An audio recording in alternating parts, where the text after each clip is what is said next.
아마 우리가 신앙생활을 하면서 가장 많이 사용하는 단어가 믿음이라는 단어일 겁니다. 어때요? 제가 좀 멀리 계시는 분인데 이렇게 가끔 이제 만나게 되고 그럴 때마다 제가 하는 말이 있습니다. 이제 교회 가셔서 예수 믿으십시다. 그렇게 얘기하면 네 알겠습니다 하고 대답만 하고 이제 움직이지는 않으셨는데, 어느 날 제가 또 그 얘기했어요. 이제는 교회 가십시다. 또 예수님 믿으셔야죠. 그랬더니 그분이 하는 말이, 목사님 저 이제 믿음 생활 시작했습니다. 이렇게 즉 얘기를 해요. 그래 우리가 교회 나가는 것도 어떤 분들은 믿음 생활 한다 그렇게 지금 표현할 때도 있습니다. 근데 이 믿음이라고 하는 것이 우리가 신앙생활을 하는데 하나님의 말씀대로 살아가는 데에만 중요한 것이 아니고 이게 일상의 삶 속에서도 참 중요한 겁니다. 믿음을 가지고 세상을 사는 거하고 믿음 없이 세상을 사는 것은 엄청난 차이가 있어요. 간단한 예를 들면은 여러분, 우리가 가끔 이제 삶이 분주하고 바쁘니까 이제 배우자들이 늦게 이렇게 귀가할 때가 있지 않습니까? 근데 서로가 온전히 믿고 있으면은 그 배우자가 남편이든 아내든 귀가 시간이 늦어질 때는 걱정 많잖아요. 요즘에는 전화로 어디 있어 뭐 그러고 이제 왜 안 와지 그러지만, 그 많이 늦어지게 되면 왜 안 오지? 이게 무슨 일이 있는 거 아닌가? 그리고 초조하기도 하고, 그렇게 기다리다가 남편이든 아내가 이제 탁 들어오게 되면 한마디 하지 않습니까? 아니 왜 이렇게 늦었어요? 무슨 일이 있었냐고. 그러면서도 그 남편이나 아내를 보는 순간에 그저 마음이 다 안심이 되고, 그래서 어느 때보다 더 소중함을 느끼고 반갑고, 바로 그 순간이 그 사랑이 다시 한번 확인이 되는 시간이거든요. 근데 여러분, 반대로 배우자의 행동이 잘 평소에 생활하는 것이 믿어지지 못하는 사람은 늦게 귀가하게 되면 마음에 이상한 생각이 드는 거예요. 이거 또 어디로 샜지? 이거 누구 만나고 있지? 이거 지난번에 만났던 사람 또 만나나? 자꾸만 우리가 나쁜 방향으로 생각을 하게 됩니다. 그러다 문에 탁 들어오게 되면 한바탕 쏘붙이잖아요. 누구 만났어? 그러면서.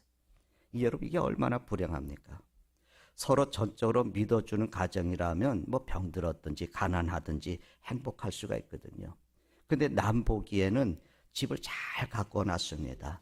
정말 잘 사는 것 같이 좋아 보이는데 서로가 불신 가운데 살게 된다면 그런 거 다 소용이 없어요. 불행한 거거든요. 우리가 짧은 생을 살면서, 여러분, 우리가 그렇게 산다면 우리 인생이 참 불쌍하지 않습니까? 우리는 믿는 것만큼 행복할 수 있고 믿는 것만큼 평안할 수 있고 원망과 불평으로 가득할 수밖에 없는 이 현실 속에서 우리가 살아가지만, 그래도 믿음이 있는 사람들은 늘 감사하고 평안을 누리면서 살아갈 수가 있는 겁니다. 그런데 행복할 수 있는 그런 여건을 다 갖추고 우리가 살거든요. 그런 여건을 다 갖추고 살면서도 믿음이 없는 사람들은 늘 불평하게 되고 원망에 가득 차 있습니다. 그래서 이게 의심이라고 하는 병은 참 이게 고칠 수가 없어요. 성경 믿음에 대해서 여러분 이렇게 정의하잖아요. 믿음은 바라는 것들의 실상이고 보지 못하는 것의 증거다. 그러지 않습니까? 그러니까 우리가 믿음으로 미래를 보는 거예요. 믿음으로 미래를 생각하는 겁니다. 그리고 미래로 이제 그 미래로 현재의 생활의 의미를 깨닫기도 하고, 또 그것에 있을 하나님의 뜻을 우리가 찾기도 하는 거예요. 나아가서 생의 의미를 재확인하기도 하고, 그것이 다 믿음을 근거로 해서 그렇습니다. 하나님께서 이스라엘 백성들을 애굽에서 건져내셨다고 그랬잖아요. 근데 그 이스라엘 백성을 향한 하나님의 뜻이 뭐겠습니까? 하나님께서 그들에게 바라셨던 게 그게 뭐겠어요? 그건 온전한 믿음과 전적으로 순종하는 겁니다. 하나님께서는 그들에게 뭐 부귀와 영화 많은 것을 가지고 하나님 앞에 드리는 이것을 바라신 것이 아니고, 오직 전적으로 하나님 당신의 당신을 믿고 그리고 감사하고 순종하고 하나님을 의지하는 백성이 되기를 원하신 겁니다. 오늘 본문의 말씀이 그 얘기를 우리에게 주시고 있는 거예요. 하나님께서 친 이스라엘 백성들을 구원하시고 인도하시고 사랑하시고 약속하신 그 연유, 그 이유가 바로 이 믿음에 있는 거예요. 하나님은 믿음을 원하신 거예요. 이스라엘 백성들이 애굽에서 430년 동안 노예 생활을 하지 않습니까? 이건 뭐 430년, 말이 430년이지. 여러분, 출애굽 당시에 이스라엘 살던 모든 사람들은, 그 애굽에 살았던 이스라엘 사람들은 노예 중에 태어난 사람들이에요. 노예인 부모에게서 태어났고 자기는 노예로 살고 또 노예인 자식을 낳았습니다. 그러니까 노예 삶에 깊이 길들여진 사람입니다. 어쩌면 스스로 자유인이 되리라는 생각도, 우리가 구원을 받아서 이제 우리가 독립해서 자유로운 삶을 살 수 있으라는 상상조차도 못하는 그런 사람들입니다. 그런데 그런 가운데 하나님께서 당신의 사람 모세를 부르셨어요. 그리고 그 이스라엘 백성들을 애굽의 노예된 삶에서 건져내셨습니다. 근데 그때 하나님께서 하신 일이 뭡니까? 재앙을 내리셨어요. 애굽 땅이 10가지 재앙을 내리셨잖아요. 근데 이 재앙에는 그렇게 완악하고 강팍했던 그 바로 애굽의 왕 바로의 마음을 꺾기 위한 것이기도 있는데, 또 한편으로는 뭐냐면 이스라엘 백성들을 교육하시기 위한 그 의미가 그 10가지 재앙 속에서 나타나는 거예요. 이스라엘 백성들이 그 하나님의 큰 능력을 체험을 하고, 그리고 하나님이 어떻게 위대하신지, 얼마나 크신지, 그 얼마나 놀라우신 하나님이신지를 깨닫게 해서 믿게 하는데 그 재앙의 의미도 담겨 있는 겁니다. 그래서 하나님께서 이렇게 크신 능력을 그들에게 나타내신 것은 절대적으로, 전적으로 하나님의 뜻을 받아들이고 순종을 하고 전적으로 믿고 나를 따르라, 이 말씀을 이스라엘 백성들에게 주시는 거예요. 내 인생을 전적으로 내게 의탁을 하라는 거예요. 내게 맡기라는 거예요. 이것이 하나님께서 이스라엘 향하신 뜻이고 바람입니다. 오늘도 마찬가지입니다. 우리가 하나님을 믿는다고 하는 것을, 하나님을 나의 하나님으로 고백을 하는 것을, 내가 전적으로 주님께 내 인생을 의탁하겠습니다. 나는 주님을 믿고 따르겠습니다. 그런 고백이 거기에 담겨 있는 거고, 하나님이 나를 따르라고 말씀하시는 것은 바로 그 얘기입니다. 그래서 이렇게 하나님께서 이스라엘 백성에게 전적인 믿음을 바라시는 마음에서 그들을 출애굽을 시켜요. 그리고 구름 기둥과 불 기둥으로 그들을 인도해 가셨어요. 여러분, 알렉산더 대왕의 얘기를 들어보니까 그 알렉산더 이 대왕이 이렇게 행진할, 옛날에는 그 고대에 다 전쟁의 역사 아닙니까? 전쟁이 많았어요. 그래서 군대가 다 이동할 때면 진을 져가지고 탁탁탁탁 걸어가잖아요. 열을 짓고 진이 전부 다 걸어가는데, 뭐 거리가 얼마나 멀든지, 그냥 몇 날이 걸리든지 몇 달이 걸리든지 다 걸어서 가는 거예요. 그러니까 수십만 대군이 지나갈 때 그 진이 얼마나 길었겠습니까? 그러니까 선두가 보이겠습니까? 선두가 안 보이는 거예요. 후미가 어디 있겠습니까? 그래서 그때 알렉산더 대왕이 군대가 행진을 할 때 앞에 선두에 큰 그 항아리, 불을 담은 항아리를 가지고 행진을 했다고 역사가들이 그렇게 얘기합니다. 그 이유가 뭐냐면 낮에는 연기를 피우는 거예요. 밤에는 거기에 불을 피우는 거예요. 그래서 그 후미에 있는 군사들이 우리 지금 선두가 어디에 있는지, 어느 방향으로 가고 있는지를 알 수 있게 했다는 겁니다. 그 후미에 있는 군사들이 그걸 보는 거예요. 그래서 지금 우리 왕이 저쪽을 향해서 가고 있다, 그러면서 따라가는 거예요. 낮에는 연기로, 밤에는 불길로 선두의 진영을 뒤에 오는 군사들에게 알려준 겁니다. 근데 오늘 우리에게 주시는 이 말씀의 구름 기둥과 불 기둥은 달라요. 하나님께서 당신의 능력으로 이스라엘 백성을 구름 기둥과 불 기둥으로 인도하시는 겁니다. 낮에는 거대한 구름 기둥이 뜨거운 사막에 그늘을 만들어 줌으로써 그들의 생명을 보호하고, 밤에는 거대한 불 기둥으로 어둠을 밝히기도 하시고 그 추위를 견디게 하시면서 그들을 인도하셨어요. 우리가 광야 그러지만 광야는 참 무서운 곳입니다. 제가 아내와 더불어서 이제 이스라엘을 배낭을 메고 한번 돌아봤던 적이 있는데, 제 아내한테 여기까지 왔으니까 우리 광야 한번 들어가 보자. 그런 차를 좀 빌려가지고 유대 광야를 갔습니다. 우리가 그냥 사막처럼 모래만 막 있는 것이 아니에요. 골짜기도 있고, 여러분 시내 광야로 시내산이 거기 있잖아요. 그러니까 골짜기도 있고 높은 곳도 있고 평야도 있고 그래요. 근데 좀 들어가다가 길을 잃을까 봐서 깊이 들어가지 못했어요. 왜냐하면 그때 생각난 게 뭐냐면, 일본의 어느 목사님이 광야가 어떤 것인지 알아보고 살겠다고 안내원 없이 혼자서 차를 타고 깊숙이 들어갔대요. 근데 그 차가 거기서 고장이 나갖고 나오지 못했는데, 아마 광야에서 막 길을 찾고 그러다가 거기서 밤을 지나고 낮을 지나고 그러면서 죽었다는 얘기를 그때 들은 적이 있거든요. 그래서 무서워서 못 들어갔어요. 들어가지 못하고 이건 길을 잃으면 안 되겠다, 그리고 적당히 보고 나왔으면, 안내원이 있는 게 아니니까. 그러니까 초입구밖에 못 들어가 봤어요. 광야가 그렇게 혹독하고 무섭습니다. 낮에는 덥다 못해서 뜨거워서 죽고, 밤에는 뭐 기온이 영하로 떨어지는 것은 아직 낮 기온차가 너무 심하니까 얼어서 죽고 기온이 떨어져서 죽는 것이 광야예요. 근데 그 광야를 장정만 60만 명이라 그랬잖아요. 따지고 보면 한 200만 명의 사람들이 이 광야를 거쳐서 지금 가나안을 향해서 가는 겁니다. 이걸 누가 계획할 수 있겠어요? 어떤 사람이 이거를 계획할 수 있을까? 이게 있을 수 있는 일도 아니지 않습니까? 이건 불가사의한 일이거든요.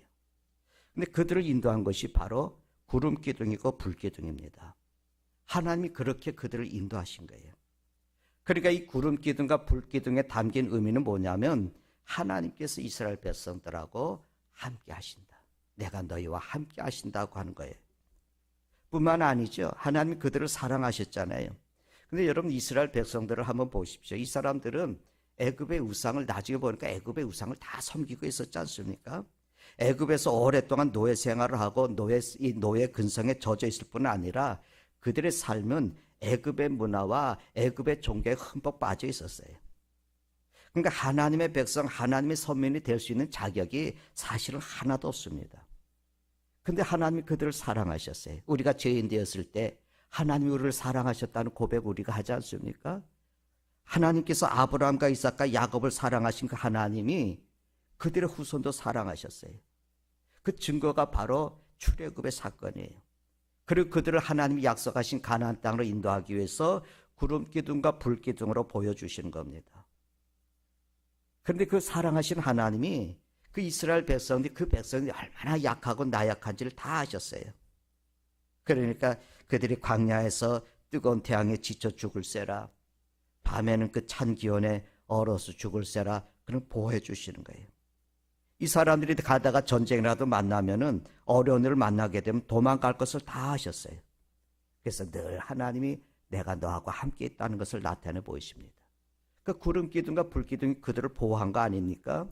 여러분 10가지 재앙을 경험하고 바로가 제정신이 돌았는지 아니면 정신이 나갔는지 군대를 다시 모집해가지고 뒤를 쫓아오지 않았습니까? 이스라엘 백성들이 가까이 왔을 때 이때 하나님께서 그들의 진로를 막으셨어요. 뭘로 막았습니까? 불기둥으로 막으셨어요.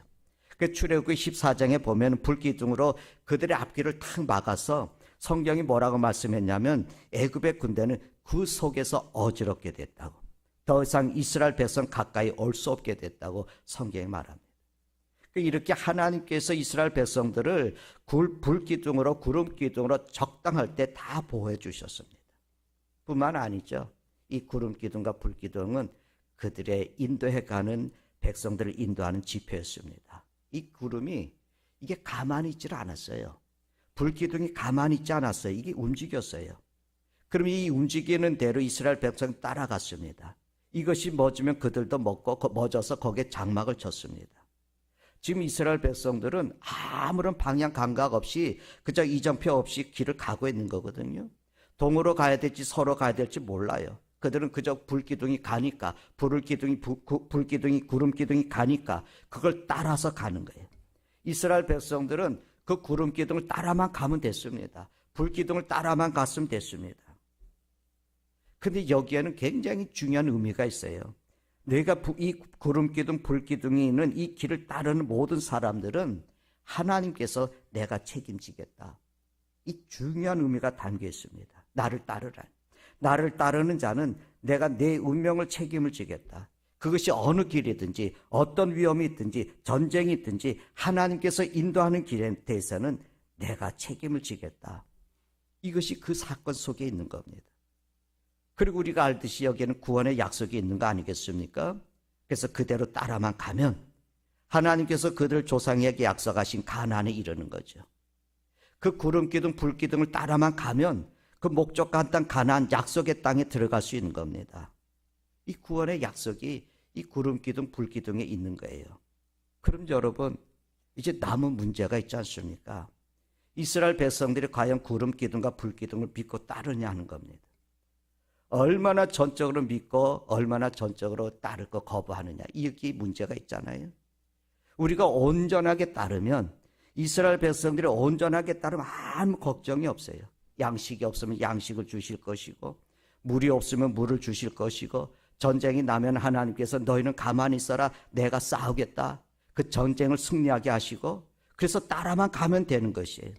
전적으로 믿고 순종해서 따라만 가면 되는 것입니다. 만일 이스라엘 백성이 이런 믿음이 온전히 있었다면 그 광야길이 험한 곳이지만 감사하면서 찬송하면서 막 기쁨이 충만해서 그들이 따라갔을 거예요. 그런데 그렇지 못했다는 거예요. 이스라엘 백성들이 광야에서 범한 죄 가운데 가장 큰 죄가 뭡니까? 불평하고 원망하는 거예요. 불평하고 원망하다가 출애굽했던 이 사람들은 다 광야에서 죽지 않았습니까? 40년 동안에. 왜 원망했을까? 여러분 아십니까?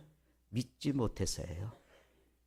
하나님이 구름 기둥과 불 기둥을 믿지 못했어요. 여러분 어느 순간 믿지 못할 때는 내가 구름 기둥 밑에 있으면서도 원망하게 되고, 내가 만나를 먹으면서도 원망하게 되고, 반석에서 물이 나오는 그 물을 마시고도 우리가 원망하게 돼요. 이렇게 원망으로 가득 차 있던 사람들이 이스라엘 백성이었습니다. 오늘 여러분 말씀을 좀 보십시오. 원래 애굽에서 가나안으로 가려면은 일반적으로 교역하거나 군사들이 이동할 때 가는 길이 있거든요. 근데 하나님은 그 길로 그들을 인도하지 않으셨어요. 광야로 나가서 홍해 쪽으로 방향을 바꿔서 갔습니다. 오늘 그 17절의 말씀에 보면 블레셋 사람들이 땅을 지나야지 되는데, 이스라엘 백성들이 애굽에서 나오자마자 블레셋 땅을 지나면서 블레셋 사람과 싸우게 되면은 다 이스라엘 사람들이 애굽으로 돌아가자고 할까 봐서 하나님이 걱정하시 동쪽으로 인도하셨다는 거예요. 거기는 홍해가 있거든요. 홍해가 제가 알아보니까 깊은 것은 340m나 되는 바다래요. 막다른 길입니다. 하나님이 그 길로 인도하셨어요. 아포스의 앞에는 홍해가 있습니다. 우리가 알듯이 뒤에는 지금 애굽의 군대가 지금 쳐들어오고 있습니다. 좌우에는 절벽이라고 그랬지 않습니까? 사면이 다 사면 초가가 됐습니다. 이제 백성들이 어디로 가야 되겠어요? 우리는 여기서 하나님께서 왜 그들을 이곳으로 인도하셨지?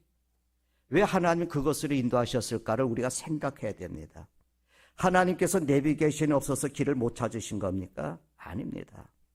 하나님은 당신의 능력으로 홍해를 가르시는 거예요. 그래서 그들을 건너가게 하시고 그것을 인해서 하나님이 얼마나 크신 능력의 하나님이신지, 내가 너희를 인도하는 하나님이 어떤 하나님이신지 알게 하시고자 홍해의 길로, 광야길로 도려서 인도하신 겁니다. 또 나아가서 홍해를 건넌 다음에 힘들고 어려운 일 있으면 다시 돌아가려고 하는 것을 돌아가지 못하게 하기 위해서 하나님께서 그 길을 택하신 거예요. 그러니까 홍해길, 홍해로 가는 이 광야길은 우리가 인간적으로 생각하면은 너무나 불리하고 불합리하고 모순적이고 이게 이해할 수가 없는 일이에요. 하나님께서 이 길을 통해서 당신의 사랑을 나타내시고 세밀하게 백성들을 믿음의 길로 인도하고 계시는 것을 나중에 우리는 알 수 있지만, 우리가 하나님께서 그 길을 인도하실 때 이거 이해할 수 있겠습니까? 이 모순된 것을 우리가 받아들일 수 있겠습니까? 근데 하나님 그들을 인도하시면서 내가 책임을 지니까 나를 따라와라.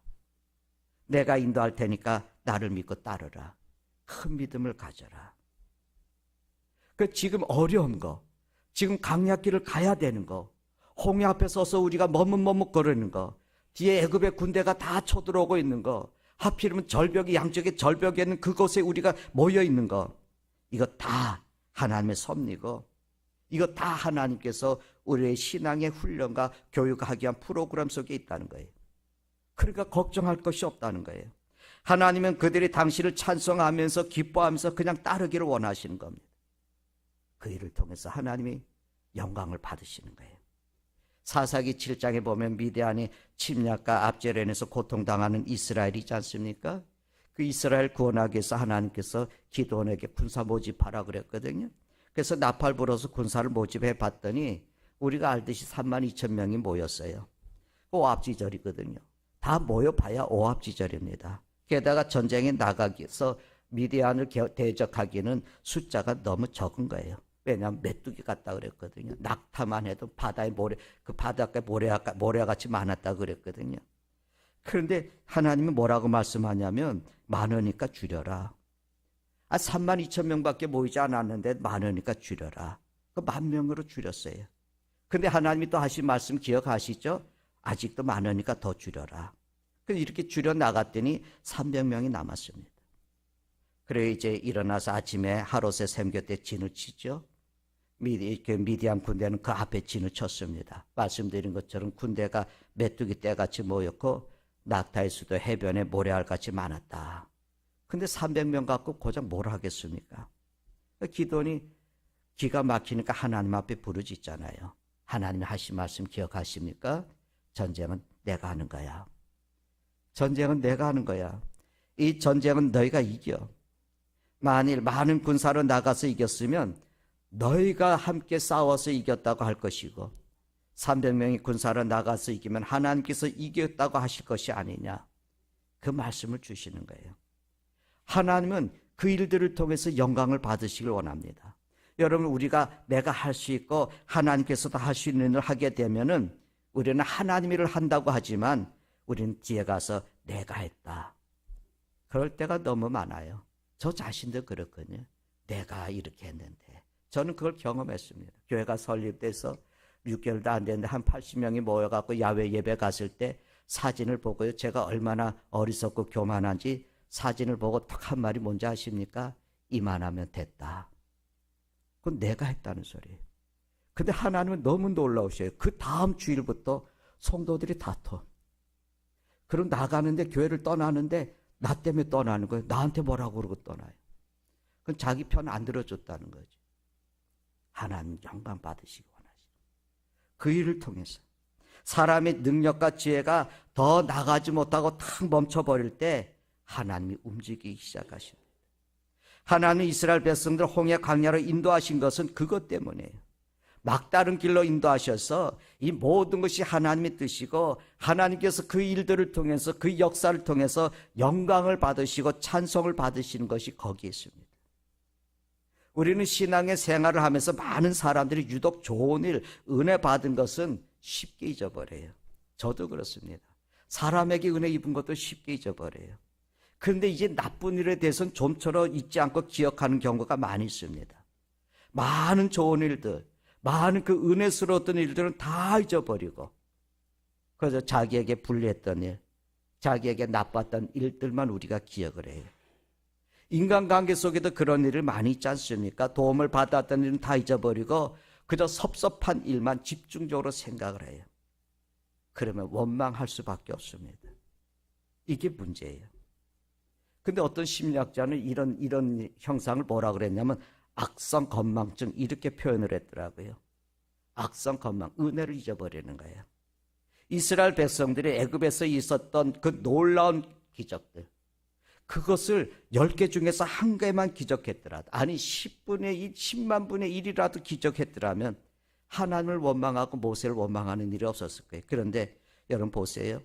그 일은 다 잊어버렸어요. 그 은혜, 그 놀라운 하나님의 역사 다 잊어버렸어요. 지금 처해있는 현상만 보는 거예요. 지금 형편만 보는 거예요. 그러면서 원망을 하는 겁니다. 그리고 우리 인생이 얼마나 조급합니까? 우리 인간성이 그래요. 믿음의 사람은 하나님의 뜻을 기다리면서 좀 그래도 느긋한 면도 있어야지 되는데 그저 만사가 조급해서 일이 잘 안 되면 원망할 수밖에 없어요. 나가서 불신해서 원망이 생기는 겁니다. 여러분, 자기 자신을 믿지 못하는 사람은 남도 잘 믿지 못하더라고요. 자기가 하는 행동에 대해서 자기가 불신하니까 다른 사람이 하는 것에 대해서 불신을 갖는 거예요. 그 불신으로 가득 찬 사람은 하나님도 잘 믿지 못해요. 하나님을 믿는다고 말은 하지만 실제로는 믿지를 않아요. 그러니까 자꾸 원망이 나옵니다. 여러분, 구름 기둥과 불 기둥을 보면서도 줄곧 하나님을 원망하는 거예요. 얼마나 어리석어요. 우리는 이스라엘 백성들 왜 저렇게 믿음이 없지? 그렇지만 똑같습니다. 구름 기둥을 보고 불 기둥을 보면서도 하나님을 원망해요. 제가 오래전에 부목사로 섬기던 교회의 한 여성 선도가 몸이 불편해서 병원에 가서 검사를 하고 나니까 유방암의 진단을 받았어요. 그래서 가슴이 털컹하면서 이제 불안하고 두려움과 걱정에 밀려왔다는 거죠. 근데 순간에 하나님이 원망되는 거예요. 내가 예수 믿느라고 애쓰고 내가 열심히 교회 생활도 하고 내가 교회에서 섬기는 일들도 많이 하고 있는데 왜 내가 암입니까? 세상에 예수도 안 믿고 못된 사람들도 많은데 왜 내가 암입니까? 그래서 이제 원망을 가지고 기도를 하는 거예요. 뭐 고쳐달라는 기도를 하는 거죠. 계속해서 그 문제 가지고 기도하고 원망을 가지고 기도하는데 한날은 그 마음에 범사에 감사하라, 이것도 감사하라, 그런 마음이 들리더라는 거예요. 그래서 그 마음에 심령에 그 마음이 들려져서 기도를 고쳤대요. 하나님, 감사할 일은 없지만 감사하라니까 감사하겠습니다. 그저 억지로 감사합니다. 그런데 그렇게 했더니 감사할 일이 줄줄이 사탕에 깨어서 나오듯이 자꾸만 생각이 나더라는 거예요. 병이 발견된 것도 감사하고, 지금 살아있는 것도 감사하고, 내가 예수 믿는 것도 감사하고, 다 감사가 끊임없이 하나님께서 베풀어 주신 그 은혜에 대해서, 가정에 대한 것도 자꾸 감사할 일이 자꾸만 생겨나는 거예요. 그들이 원망으로 시작한 그 기도가 원망이 잊어졌어요. 그래서 자기가 암에 걸린 것도 잊어졌어요. 그래서 그 암에 대한 낫게 해달라는 기도도 하질 않는 거예요. 그래서 하나님 앞에 감사합니다, 감사합니다. 그냥 자꾸만 감사의 조건들이 생각이 나니까 기도하면서 감사합니다, 감사합니다 그러면서 그분이 고백한 거예요. 마음이 평안해지고 자기의 병이 다 치료가 된 거죠. 물론 병원은 왔다 갔다 했습니다. 치료가 다 됐어요. 근데 그분이 책을 냈습니다. 그럼 그냥 평신도 집사님이에요. 그 자기가 이게 병에서 이제 이제 치료받는 그런 모든 과정에서 쭉 얘기하면서 제목을 뭐라 썼냐? 억지로라도 감사하라. 그분 책이 그거예요. 억지로. 여러분, 원망을 멈추셔야 돼요. 원망을 감사로 바꾸세요.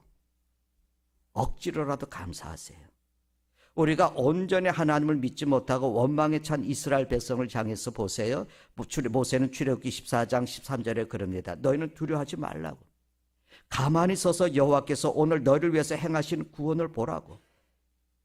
하나님이 너희를 구원하신 그 역사를 보라는 거예요. 그 말씀을 선포합니다. 홍해가 지금 앞에 있습니다. 뒤에는 애굽의 군대가 있습니다. 그들은 지금 두려움과 불안과 초조에 떨고 있습니다. 그런데 믿음의 사람 모세는 하나님의 크신 은혜와 그 능력을 알기에 의연하게 여호와께서 오늘날 우리에게 행하실 구원을 봐라. 그분은 우리를 구원하실 거라고. 그분은 우리를 여기서 벗어나게 할 거라고. 홍해를 건널 수 있을지 모르지만 저들의 손에서 우리를 구원하실 거라고. 가만히 서서 너희를 위해서 행하시는 구원을 보라. 그는 외칠 수 있었습니다. 여러분 여기 놀라운 역사가 있거든요. 이 시대의 정세가 크게 변하고 있다 그래요. 아니, 미국의 대통령이 바뀌었는데 정치인들 할 거 없이 기업 할 거 없이 걱정이 많아요. 주식 시장도 요동을 치어요. 근데 우리가 보면 언제 우리가 미국의 대통령 믿고 살았습니까? 우리가 믿는 분은 하나님인데. 여러분 돈 믿고 사셨습니까? 여러분 경제인들 믿고 사셨습니까? 여러분 정치인들 믿고 사셨습니까? 정치인들이 하는 거 보니까 법을 자기들 위해서 바꾸더라고요. 하나님을 믿고 의지하는 거예요. 그러면 두려울 거 없습니다. 두려울 거 없습니다. 하나님 믿고 의지하세요. 여러분 구름 기둥과 불 기둥이 보이십니까? 하나님 분명히 나 개인적으로도 우리 교회적으로도 이 민족적으로도 우리에게 은혜를 주셨어요. 그분 은혜를 주셨어요. 이 나라에 여러분 외국인들이 와가지고 깜짝깜짝 놀라는 게 외국에서 우리나라를 볼 때는요. 이북이라는 나라가 있잖아요. 전쟁이 지금 끝난 것도 아니고 전쟁이 쉬고 있고 언제 전쟁이 일어날지 모르고 뉴스 같은 데 보면 이북에서 하는 행동들이 보여지니까 사람들이 한국은 아주 위험한 나라로 생각하는 분들이 많이 있거든요. 그래서 이제 이 사람들이 이제 한국에 왔을 때 타고 와서 보고 아니 이북 같은 나라가 코앞에도 있는데 사람들이 사는데 우리 불안해합니까? 사람들이 사는데 전쟁에 대한 불안을 하나도 갖지 않고 있는 거예요. 도무지 불안해서 살지 두려워서 살지 못할 것 같은데 다들 그냥 딴 데 나가 다른 나라 가서 살고 싶을 것 같은데 그런데 이렇게 번영을 이루고 살고 있다는 거예요. 그 사람들이 두려워하는 거예요. 여러분 걱정하지 마십시오. 구름 기둥, 불 기둥을 보세요. 주님이 우리를 인도하십니다. 오늘 우리는 그저 하나님을 전적으로 믿고 그저 감사하고 인도하는 그 길을 따라가는 거예요. 말씀이 그거 주잖아요.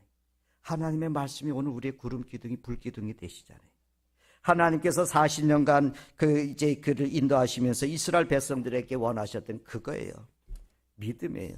그냥 순종하고 따라오라고. 오늘도 하나님께서 우리에게 온전한 믿음, 온전한 순종으로 당신 앞에 나오기를 원하십니다. 성도 여러분, 이 온전하고 위대한 믿음과 함께 여러분의 앞길은 승리의 생활이, 승리의 길이 펼쳐질 겁니다. 이 축복이 우리에게 주님께서 예배해 놓으신 축복입니다. 기도하십시다. 전능하신 아버지 하나님,